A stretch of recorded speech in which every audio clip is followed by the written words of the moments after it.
আসসালামু আলাইকুম। আমরা কি পারি না আল্লাহকে ভালোবেসে, আল্লাহকে ভয় করে সকল প্রকার সিটারি বাটপারি ছেড়ে দিতে, মানুষের জায়গা জমি মাপ্পা বেশি নিতে, দখল করতে, জুয়া খেলতে, মাদকের ব্যবসা করতে, সন্ত্রাসী কর্মকাণ্ড করতে, খুন খারাপি করতে, দুর্নীতি করতে, এই সমস্ত অপরাধ জগৎকে আমরা ছাড়তে পারি না?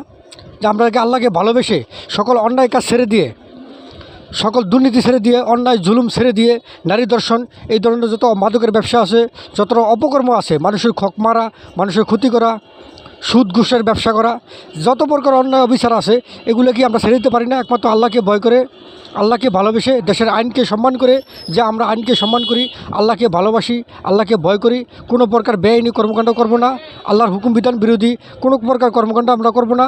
আমরা কি ভালো হয়ে যেতে পারি না? আমরা কি পারি না সকল অন্যায় ছেড়ে সৎপথে এসে ভাই বন্ধুর মতো সবাই মিলেমিশে বসবাস করতে? আমরা কি পারি না যদি কারো হক মারে খায় থাকি সেই হকটা ফিরিয়ে দিতে? আমরা কি পারি না এই অন্যায় ছেড়ে সৎপথে ফিরে আসতে?